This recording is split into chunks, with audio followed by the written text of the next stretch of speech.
வணக்கம் நண்பர்களே. இன்னும் ஒரு இனிய காலை பொழுதில் தீதும் நன்றும் நிகழ்ச்சியில் உங்களை சந்திப்பதில் மிக்க மகிழ்ச்சி அடைகிறேன். நாளை மறுநாள் திராவிட முன்னேற்றக் கழகத்தினுடைய வரலாற்று சிறப்புமிக்க விழா கொண்டாட்டங்கள் தொடங்குகின்றன. முப்பெரும் விழா. திராவிட இயக்கத்தினுடைய ஒட்டுமொத்த சாதனைகளையும் நினைவு கூறுகிற தினம் மட்டுமல்ல, அதை ஏற்றுக்கொண்ட லட்சியங்களை, அதை ஏற்றுக்கொண்டிருக்கக்கூடிய பணிகளை மேலும் மேலும் முன்னோக்கி கொண்டு செல்கிற ஒரு தினமாக இந்த முப்பெரும் விழா ஒவ்வொரு ஆண்டும் செப்டம்பர் 15, 16, 17 தேதிகளில் கொண்டாடப்படுகிறது என்பதை நாம் பார்க்கிறோம். அந்த வகையில் நாளை மறுநாள் இந்த முப்பெரும் விழா தொடங்குகிறது. இந்த முப்பெரும் விழாவினுடைய பின்புலம் என்ன? செப்டம்பர் 15ஆம் தேதி அறிஞர் அண்ணாவினுடைய பிறந்த நாள். செப்டம்பர் 17ஆம் தேதி தந்தை பெரியாரின் தினம். அண்ணாவையும் பெரியாரையும் இன்றளவிற்கும் தன்னுடைய தோள் மீது ஏற்றி ஒரு மிகப்பெரிய சூரியனாய் தகதகக்க செய்து வரக்கூடிய இயக்கம் திராவிட முன்னேற்றக் கழகம். அந்த இயக்கம் தோற்றுவிக்கப்பட்ட நாளும் பெரியாரினுடைய பிறந்த தினமான அந்த செப்டம்பர் 17ஆம் தேதி தான். மிக மிக வரலாற்று சிறப்புமிக்க இந்த தினத்தில் தமிழ்நாடு முழுக்க கூட்டங்கள் நடத்தப்படுகின்றன. திராவிட இயக்கத்திற்கு மாபெரும் பங்களிப்பை செய்தவர்களுக்கு விருதுகள் வழங்கப்படுகின்றன. பல்வேறு நலத்திட்ட உதவிகள் வழங்கப்படுகின்றன. மாபெரும் பொதுக்கூட்டங்கள் நடக்கின்றன.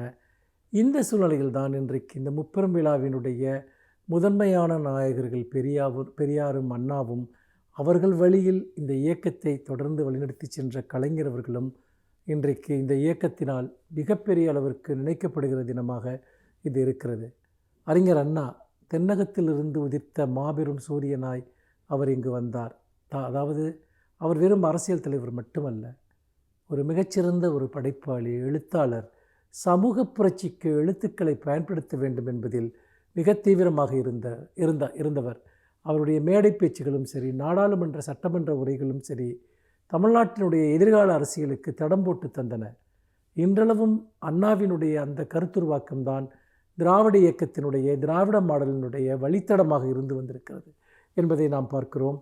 அண்ணா உருவாக்கிய சமூக நீதி சிந்தனைகள், அண்ணா உருவாக்கிய மாநில சுயாட்சி, அண்ணா உருவாக்கிய சமூக நலக் கோட்பாடுகள், இவைதான் இன்றைக்கும் திராவிட இயக்கத்தினுடைய அடித்தளமாக இருந்து கொண்டிருக்கிறது. அதன் வழியில் உருவாக்கப்பட்ட, அண்ணாவின் வழியில் உருவாக்கப்பட்ட திராவிட முன்னேற்றக் கழகத்தை இன்றைக்கு ஒரு மிகப்பெரிய மாபெரும் சக்தியாக, இந்தியாவின் மாபெரும் அரசியல் சக்தியாக, தமிழ்நாட்டில் அசைக்க முடியாத மாபெரும் வலிமையாக இயக்கமாக மாற்றியவர்களில் தலைவர் கலைஞர் அவர்களும் இன்றைய மாண்புமிகு முதலமைச்சர் அவர்களும் இந்த இயக்கத்தினுடைய மிகப்பெரிய தூண்களாக, அரணாக இருந்து வந்திருக்கிறார்கள். எந்த சோதனையிலும் வீழ்ந்து விடாத ஒரு மகத்தான ஒரு தலைவர்களாக அவர்கள் இந்த இயக்கத்தை கட்டிக்காத்து இவ்வளவு நீண்ட காலம் அவர்கள் இந்த இயக்கத்தை முன்னெடுத்து சென்றிருக்கிறார்கள் என்று சொன்னால், ஒரு 3/4 நூற்றாண்டு காலம் ஒரு இயக்கத்தை வலிமையோடு கொண்டு செல்வது என்பது அவ்வளவு எளிதல்ல. அதை அவர்கள் சாதித்து காட்டினார்கள்.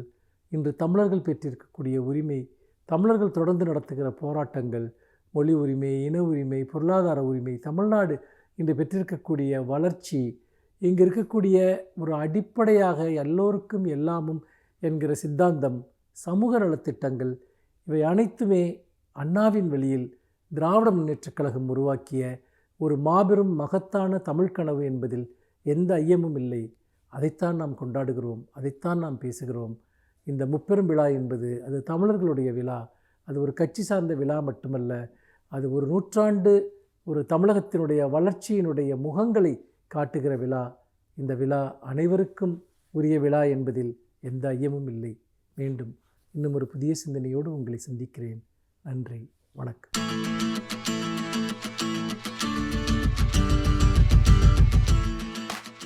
அனைவருக்கும் என் அன்பு வணக்கம். 20ஆம் நூற்றாண்டு தமிழ்நாட்டின் வரலாற்றில் அசைக்க முடியாத ஆணிவேர் பேரறிஞர் அண்ணா என்று நாம் சொல்லலாம். 1909ஆம் ஆண்டு செப்டம்பர் 15ஆம் நாள் அறிஞர் அண்ணா அவர்கள் பிறந்தார். 69 செப்டம்பர் வருவதற்கு முன்பே அவர் இறந்து போய்விட்டார். அவருடைய பங்களிப்பு என்பது தமிழ்நாட்டில் பல்வகையிலும் மிக அழுத்தமானது. 20ஆம் நூற்றாண்டில் வேறு எவரும் பெறாத புகழை அவர் பெற்றிருந்தார். ஐயா பெரியார் அவர்களால் அவர் உருவாக்கப்பட்டார். தலைவர் கலைஞர், எம்ஜிஆர் போன்றவர்களெல்லாம் அவரால் உருவாக்கப்பட்டார்கள்.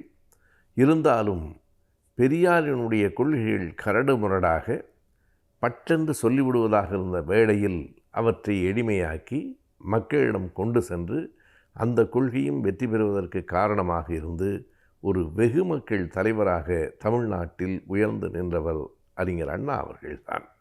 காங்கிரஸ் கட்சியிலே அதே அளவுக்கு புகழ் பெற்றவராக பெருந்தலைவர் காமராஜர் இருந்தார். ஆனால் அறிஞர் அண்ணா அவர்களை பொறுத்தளவு 2 விதமான செய்திகளும் இருக்கின்றன. அவர் நிறைய படித்திருந்தார். வெறும் கல்லூரி பல்கலைக்கழக பட்டங்கள் என்பதை தாண்டி உலக பொது நூல்களையும் படித்திருந்தார். அவருக்கு கூர்மையான அறிவு இருந்தது, மிகச்சிறந்த பேச்சாற்றல் இருந்தது. இவையெல்லாம் அவருக்கான ஒரு மேம்பாட்டுக்கான மிக அடித்தளங்கள் என்று சொன்னாலும், இன்னொரு பக்கத்தில் பார்த்தால் அவருடைய உருவம் மிக குள்ளமாக இருந்தது. அவர் காஞ்சிபுரத்திலே, சின்ன காஞ்சிபுரம் என்கிற இடத்திலே தான் பிறந்திருந்தார். அவருக்கான குடும்ப பின்புலம் என்பது அரசியல் செல்வாக்குடையதாக இல்லை. ஆனால் எல்லாவற்றையும் மீறி அவர் மேலே வந்தார். நாம் எண்ணி பார்க்கலாம், பொதுவாக ஒரு தலைவன் மக்களால் பெருமளவுக்கு கொண்டாடப்பட வேண்டுமென்றால் அவன் அறிவாளியாக தகுதி உள்ளவனாக மட்டும் இருந்தால் போதாது, ஒரு தோற்ற பொலிவும் தேவைப்படும். தமிழ்நாட்டில் என்று அல்ல, இந்தியாவில் என்று இல்லை, உலக அளவிலேயே நாம் பார்க்கிறோம். கென்னடி போன்றவர்கள் அமெரிக்காவிலே பெரிய தலைவர்களாக வந்தார்கள் என்றால் அவர்களினுடைய தோற்ற பொலிவும் கூட அதற்கு ஒரு காரணமாக இருக்கிறது. அறிஞர் அண்ணா அவர்கள் மிக குள்ளமான உருவம். அந்த மேடையில் நிற்கிற போது போடியம் என்று சொல்கிறோமே, அதைவிட உயரம் குறைவானவராக அண்ணா இருந்தார். அப்படிப்பட்டவர் அத்தனை பெரிய தலைவராக மக்களால் ஏற்றுக்கொள்ளப்பட்டார் என்பதே பெரிய வியப்பு தான். அதற்கு காரணம் அவருடைய அறிவும் அதை அவர் வெளிப்படுத்திய முறையும். அதை பேரறிஞர் அண்ணா அவர்களே ஒரு கூட்டத்திலே சொல்லுகிறார், யார் ஒருவருக்கும் எதை பற்றியும் பேசுகிற போது 3 விதமான தகுதிகள் வேண்டும் என்று குறிப்பிடுகிறார். முதலில் தெளிவு வேண்டும், அதை சொல்லுவதற்கு துணிவு வேண்டும், சொல்லுகிற போது ஒரு கனிவு வேண்டும். இந்த 3 சொற்களையும் ஒவ்வொருவரும் தங்கள் நெஞ்சிலே நிறுத்தி கொள்ள வேண்டும். எதை பற்றி நாம் பேசப்போகிறோமோ அதை பற்றி ஒரு தெளிவு இல்லாமல் பலர் பேசுகிறார்கள். அப்படி இல்லை, அதிலே ஒரு தெளிவு இருக்க வேண்டும். தெளிவு என்று சொன்னால் அதனுடைய ஆழ அகலங்களை அறிந்திருக்க வேண்டும். இது எங்கிருந்து தொடங்கிற்று, எதற்காக தொடங்கிற்று, எப்படி வளர்ந்திருக்கிறது, இன்றைக்கு எந்த நிலையிலே இருக்கிறது என்று ஒரு பொருள் பற்றிய செய்திகளையெல்லாம் தெளிவாக தெரிந்து கொள்ளுதல் என்பதுதான் அறிவாளிக்கான முதல் அடிப்படை. தெளிவு வேண்டும். அப்படி தெளிவு இருந்தாலும் கூட பலருக்கு அதை வெளியே சொல்லுவதற்கு துணிவு இருக்காது. மக்களோடு சேர்ந்து ஓடுவது என்பது இயற்கை, அதாவது ஆற்றோடு போவது இயல்பு, எதிர்நீச்சல் என்பது மிக கடினம். எனவே சில கருத்துகள் மக்களால், வெகு மக்களால் ஏற்றுக்கொள்ளப்படாத ஒன்றாக இருக்கலாம். ஆனாலும் அதை மக்கள் நன்மை கருதி சொல்லுவதற்கு ஒரு துணிவு வேண்டும். இந்த தெளிவும் துணிவும் இருந்தால் போதுமா? போதும். இருந்தாலும் அதை சொல்லுகிற போது இனிமையாக சொன்னால் இன்னும் கொஞ்சம் மக்கள் அதனை விரும்பி கேட்பார்கள். எனவே உங்கள் சொற்களில் ஒரு கனிவும் இருக்க வேண்டும் என்று சொன்னார். தெளிவு, துணிவு, கனிவு என்ற இந்த 3 குணங்களும் ஒரு மனிதருக்கு வேண்டும் என்று சொன்னார். இந்த 3 குணங்களையும் ஒருங்கே வாய்க்க பெற்ற மிக பெரும் மக்கள் தலைவராக விளங்கி மறைந்தவர்தான் நம்முடைய பேரறிஞர் அண்ணா அவர்கள். அவருடைய பிறந்த நாள் செப்டம்பர் 15.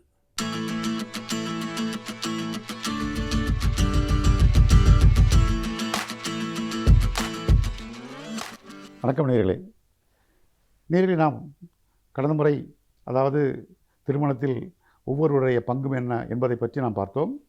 இப்பொழுது நாம் பார்க்க இருப்பது திருமணத்தில் குழந்தைகளுடைய பங்கு என்ன, குழந்தைகள் எவ்வாறு இதில் பங்கேற்கின்றது, அந்த திருமண மனவாழ்வில் எப்படி இருக்கின்றது என்று பார்த்தோம் என்றால், அதாவது பொதுவாக சில பேர் என்ன கூறுகின்றார் என்றால், அதாவது நான் இந்த குழந்தைக்காகத்தான் வாழ்கின்றேன், இந்த குழந்தை இல்லை என்றால் நான் மடிந்திருப்பேன், நான் எங்கேயோ போயிருப்பேன், விவாகரத்தை வாங்கியிருப்பேன், நான் என்னுடைய நிலைமை இறந்து போயிருப்பேன், இல்லை வேறு எங்கேயோ நான் போயிருப்பேன் என்று அவர்கள் கூறுகின்றார்கள். இந்த குழந்தைக்காகத்தான் நான் வாழ்கின்றேன் என்று கூறுகிறார்களே, இது சாத்தியமா? இதில் உண்மை இருக்கின்றதா? இது அர்த்தம் இருக்கின்றதா இல்லையா? இது வெறும் கூற்றுதானா இல்லை உண்மையா என்பதை பற்றி நாம் பார்ப்போம். அதாவது குழந்தை இருக்கின்றது, அதாவது குழந்தைகள் பெற்றோரிடம்தான் வளர வேண்டும் என்ற கருத்தில் எந்த ஒரு மாற்று கருத்தும் கிடையாது. கண்டிப்பாக குழந்தைகள் பெற்றோரிடம் தான் வளர வேண்டும். ஆனால் அந்த பெற்றோர்களை அது தினம் தினம் சண்டையிட்டு கொண்டும் ஒருவரை ஒரு அவமானப்படுத்தி கொண்டும் அதை அசிங்கப்படுத்தி கொண்டும் கீழ்த்தரமான வார்த்தைகள் பேசிக்கொண்டும் இருவரும் அடிக்கடி தினம் தினம் சண்டையிட்டு கொண்டிருந்தால் அந்த குழந்தையினுடைய நிலை எப்படி இருக்கும்? அந்த குழந்தைக்கு என்ன பாதுகாப்பு இருக்கின்றது? ஒரு செக்யூரிட்டி இருக்கின்றதா? அந்த குழந்தைக்கு ஒரு செக்யூரே இருக்காது, பாதுகாப்பின்மை இருக்காது. அப்படி இருக்கும் பொழுது அந்த குழந்தைக்கு எப்படி, அதாவது மன வளர்ச்சி இருக்கும், மன முதிர்ச்சி இருக்கும். அது இன்றுமே இந்த இரண்டுமே சீராக இருக்காது. அப்பொழுது அந்த குழந்தையினுடைய வளர்ச்சி எப்படி இருக்கும், படிப்பு எப்படி இருக்கும், யோசித்து பார்க்க வேண்டும். அது மட்டுமல்லாமல், அதாவது சில பெற்றோர்களை கூறுகின்றார்கள் குழந்தைகள் முன்னிலையில், நான் உனக்காகத்தான் வாழ்கின்றேன், உனக்காகத்தான் நான் இவ்வளோ கஷ்டப்படுகின்றேன், இவ்வளோ துன்பப்படுகின்றேன், இவ்வளவு அதாவது கஷ்டப்படுகின்றேன், துன்பப்படுகின்றேன், அவமானப்படுகின்றேன், என்னுடைய கௌரவமெல்லாம் போகின்றது, எல்லாம் எதற்காக? உன்னை வாழ வைக்க வேண்டும், உன்னை படிக்க வைக்க வேண்டும், உனக்காகத்தான் என்றெல்லாம் அவர்கள் கூறிக்கொண்டிருக்கிறார்கள். இந்த வார்த்தைகள் எல்லாம் அந்த குழந்தைகளுடைய காதில் விழும்போது அந்த குழந்தைகள் எப்படி இருக்கும்? யோசித்து பார்க்க வேண்டும். அந்த குழந்தைகள் என்ன நினைக்கின்றது? நம்மால் தானே இவ்வளவு கஷ்டம், என்னால் தான் என்னுடைய பெற்றோர்களுக்கு இவ்வளவு துன்பம் இருக்கின்றது, துன்பப்படுகிறார்கள், கஷ்டப்படுகிறார்கள், வேதனைப்படுகிறார்கள் என்று அந்த குழந்தை எண்ணுகின்றது. அவ்வாறு எண்ணும்பொழுது அந்த குழந்தையினுடைய மனம் எப்படி இருக்கும், மனவேதனை எப்படி இருக்கும், அந்த வேதனையில் அந்த குழந்தையினுடைய வாழ்க்கை எப்படி இருக்கும், அதனுடைய வளர்ச்சி எப்படி இருக்கும், அது திறமாக இருக்குமா, சீராக இருக்குமா என்று யோசிக்க வேண்டும். நிச்சயமாக இருக்கிறது வாய்ப்புகள் இல்லை. அந்த குழந்தைகள் திசை மாறுவதற்கு வாய்ப்புகள் இருக்கின்றது. ஆக பெற்றோர்கள் இருந்தும் பெற்றோர்களுடன் வளர வேண்டும் என்று கூறுகின்றோம். எதற்காக கூறுகின்றோம்? குழந்தைகள் கண்டிப்பாக பெற்றோர்கள் தான் வளர வேண்டும் என்று கூறுகின்றோம். அப்பொழுதுதான் வளர்ச்சி நன்றாக இருக்கும், முதிர்ச்சி இருக்கும், மன வளர்ச்சி இருக்கும், சீராக இருக்கும் என்று நாம் கூறுகின்றோம். அவ்வாறு இருக்கும் பொழுது அந்த பெற்றோர்களே அந்த வளர்ச்சிக்கு இடையாக இருந்தால், அந்த பெற்றோர்களே அதனுடைய மன முதிர்ச்சிக்கு தடையாக இருந்தால் அந்த குழந்தை எப்படி இருக்கும்? நாம் பார்க்கின்றோம் எத்தனையோ குழந்தைகள் பெற்றோர்கள் இல்லாத குழந்தைகள் இருக்கின்றது. அதாவது பெற்றோர்கள் இல்லாத குழந்தைகள் கூட அதான் எப்படி இருக்கின்றார்கள்? மன வளர்ச்சியோடு சீரோடும் சிறப்போடும் இருக்கின்றார்கள், நல்ல இன்டெலிஜென்ஸோடு இருக்கின்றார்கள், அறிவுத்திறனோடு இருக்கின்றார்கள். அப்படி இருக்கும் பொழுது அந்த பெற்றோர்கள் இருந்து என்ன பயன்? இந்த பெற்றோர்கள் இருந்தால் என்ன, பெற்றோரிடம் அந்த குழந்தை வளர்ந்தால் என்ன, வளராவிட்டால் என்ன? பெற்றோர்களால் என்ன பலன் இருக்கின்றது? பெற்றோர்கள் இல்லாத குழந்தைகளை சிறப்பாக வளரும் பொழுது நாம் யோசிக்க வேண்டும். ஆகவே பெற்றோர்கள் அதை உணர வேண்டும். ஆனால் நம்முடைய இருக்கும்பொழுது நாம் சண்டையிடக்கூடாது என்பதை அவள் உணர வேண்டும், புரிந்து கொள்ள வேண்டும். பெற்றோர்கள் ஒருவரை ஒருவர். அப்படி இருக்கும் பொழுது நாம் அந்த குழந்தைகளை வளர்ப்பதால் என்ன பயன் இருக்கின்றது? பயன் இல்லை. அதாவது அது மட்டுமல்லாமல் சில குழந்தைகள் இருக்கின்றது, சில குழந்தைகள் பிறப்பிலேயே அவர்கள் அறிவுத்திறனோடு இருக்கின்றார்கள், சாமர்த்தியமாக இருக்கின்றார்கள். அது மிக அரிதான ஒன்று. அதுபோல் குழந்தைகள் இருந்தால் அந்த குழந்தைகளே இந்த பெற்றோர்களை சரி செய்துவிடும். இந்த பெற்றோர்களுடைய சண்டை சச்சரவுகளை எல்லாம் தீர்த்துவிடும். அந்த குழந்தைகளை பெற்றோர்கள் சிறப்பாக வாழ்வதற்கு, ஒன்றாக இணைவதற்கு, சிறப்போடு இருப்பதற்கு, அதாவது மன நிம்மதி இருப்பதற்கு இந்த குழந்தைகளை வழிவகுக்கும். அப்படிப்பட்ட குழந்தைகளும் இருக்கின்றார்கள். இன்னொன்றும் தெரிந்து கொள்ள வேண்டும் பெற்றோர்கள். அதாவது குழந்தைகள் என்பது நம்முடைய பிம்பம் என்று. குழந்தைகள் என்பது பெற்றோர்களுடைய பிம்பம் தான். அது கண்ணாடியின் பிம்பம் தான், சிராஸ் காப்பி போல தான். பெற்றோர்கள் எப்படியோ அப்படி தான் குழந்தைகள். அந்த குழந்தைகள் அதாவது தாயுடைய தந்தையுடைய இருவருடைய ஜீன்ஸ் சேர்ந்து தான் அந்த குழந்தை உருவாகின்றது என்பதை மறந்துவிடக்கூடாது. நாம் எப்படியோ அப்படி தான் குழந்தைகள் இருக்கும். நாம் இப்படியெல்லாம் இருந்துவிட்டு அந்த குழந்தைகளிடம் நாம் பெரிதாக எதிர்பார்க்கின்றோம். குழந்தை அப்படி வர வேண்டும், இப்படி வர வேண்டும் என்று எதிர்பார்க்கின்றோம். குழந்தையிடம் மிக கண்டிப்பாக இருக்கின்றோம், சில முறைகளை எதிர்பார்க்கின்றோம். நாமே அப்படி இல்லை. நம்முடைய குழந்தைகள் எப்படி இருக்கும் அதை யோசித்து பார்க்க வேண்டும். நாம் அப்படி இல்லாமல் இருந்துவிட்டு குழந்தைகளின் மட்டும் எதிர்பார்ப்பது என்ன நியாயம் இருக்கின்றது? நம்மை போல தான் குழந்தைகள் இருக்கும். நாம் எதை விதைக்கின்றோமோ அதுதான் கிடைக்கும். நாம் விதைப்பது ஒன்று, எதிர்பார்ப்பது ஒன்று இருந்தால் எப்படி அது? அதை யோசிக்க வேண்டும் பெற்றோர்களை. ஆக பெற்றோர்களை இதை யோசித்தோம் என்றால் கண்டிப்பாக அந்த குழந்தைகளை சிறப்பான குழந்தைகளாக வளர்க்க முடியும். ஆக குழந்தைகள் வளர்வதற்கு பெற்றோர்களிடம் இருந்தால் மட்டும் போதாது, பெற்றோர்களும் ஒரு நல்ல சிறந்த பெற்றோர்களாக, அதாவது பெற்றோர்கள் ஒருவருக்கு புரிந்து கொள்ள வேண்டும். புரிதல் என்பது மிக முக்கியமான ஒன்று. அதாவது அதை அறிந்து கொள்ளலாம், தெரிந்து கொள்ளலாம். ஆனால் புரிதல் என்பது மிக முக்கியமான ஒன்று. எனக்கு எல்லாம் தெரியும் என்று சொல்லலாம், தெரிந்தால் மட்டும் போதாது. எனக்கு நன்றாக சமைக்க தெரியும், சமையல் தெரிந்தால் போதாது, ஆனால் அதை சிறப்பாக சுவையாக சமைக்க தெரிய வேண்டும். ஆக தெரிந்தால் மட்டும் போதாது, புரிதல் வேண்டும்.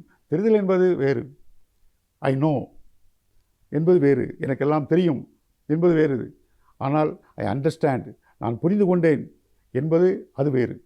புரிந்துகொள் என்பது நாம் உள்வாங்கி அதனுடைய நல்லது கெட்டதுகளை நாம் தெளிவாக தெரிந்து கொண்டு வருவதுதான் புரிதல் என்று பெயர். அதுதான் அறிவு. அறிவென்பது அது அறிந்து கொண்டு புரிந்து கொள்வது பேர் தான் அறிவென்று அர்த்தம். ஆகவே புரிந்து கொள்ள வேண்டும் பெற்றோர்கள் ஒருவரை ஒருவர். அதாவது துணை புரிந்து கொள்ளவில்லை நாம் சொல்கின்றோம், அவளுக்கு தெரியவில்லை, புரிந்து கொள்ளவில்லை, நான் எவ்வளோ சொல்கிறேன், அவள் புரிய மாட்டேங்கிறாள், அவள் புரிந்து கொள்ளவில்லை என்று சொல்கின்றோம். தம்பதி இருவரும் ஒருவருக்கு ஒருவர் சொல்கின்றார்கள், அவர் புரிந்து கொள்ளவில்லை என்று சொல்கின்றார், இவள் சொல்கின்றார் அவர் புரிந்து கொள்ளவில்லை, அவர் சொல்கின்றார் இவள் புரிந்து கொள்ளவில்லை என்று.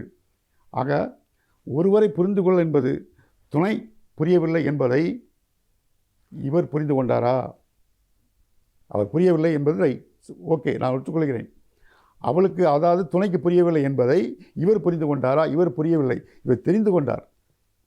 துணைக்கு புரியவில்லை என்பதை இவர் தெரிந்து கொண்டாரே ஒழிய இவர் புரிந்து கொள்ளவில்லை. இவர் புரிந்து கொண்டால் என்ன நடக்கும்? புரிந்து கொண்டால் அவள் புரியும் வரை இவர் அவளுக்கு விளக்கம் சொல்வார். புரிந்து கொள்ளும் என்பது மிக சிறப்பான ஒன்று. நாம் ஒன்றை புரிந்து கொள்ளும் என்றால் நமக்கு மகிழ்ச்சி என்பது தானாக வந்துவிடும். நேர்களே, நீங்கள் அதாவது நாம் பள்ளியை பார்க்கின்றோம், ஆசிரியர் பாடம் நடத்துகின்றார், ஆசிரியர் புரியும்படியாக சொல்லும் பொழுது நமக்கு ஒரு கணக்கோ ஒரு இது புரியும் பொழுது நமக்கு நம்மை அறியாமலே ஒரு மகிழ்ச்சி ஏற்படுகின்றது, சந்தோஷம் ஏற்படுகின்றது. புரிந்து கொள்ளும் என்றால் மகிழ்ச்சி ஏற்பட்டுவிடும். அதுபோல் புரிந்து கொண்டவர்களுக்கு மகிழ்ச்சி, புரியும்படி சொல்லுகிறவர்களுக்கு மகிழ்ச்சி ஏற்படும். பிரச்சனைகள் அங்கே வராது. ஆகவே புரிந்து கொள்ள வேண்டும். அந்த புரியும்படி சொல்லும் பொழுது யாராக இருந்தாலும் அதை கண்டிப்பாக நம்முடன் ஒத்துழைப்பார்கள். ஆகவே நாம் புரியும்படி நாம் செய்வதில்லை, நாம் பேரளவுக்கு சொல்லுகின்றோம், புரியவில்லை என்று சொல்லுகின்றோம். நாம் ஒன்றை சொல்லும் பொழுது அதை அவர்கள் புரிந்து கொண்டார்கள் இல்லை புரிந்து கொள்ளவில்லை என்பதை நாம் புரிந்து கொண்டோம் என்றால் அந்த பிரச்சனை இல்லாது. இதுபோல் நாம் புரிந்து கொண்டு இருந்தோம் என்றால் குழந்தைகளை மிக சிறப்பான குழந்தைகளாக வளர்க்க முடியும். குழந்தைகளும் நம்முடைய திருமணத்தில் ஒரு முக்கிய பங்கேற்று அந்த திருமணம் என்பது நிலைத்து நிற்க, ஆரோக்கியமாக இருக்க அதுவும் வழிவகுக்கும். நன்றி, வணக்கம்.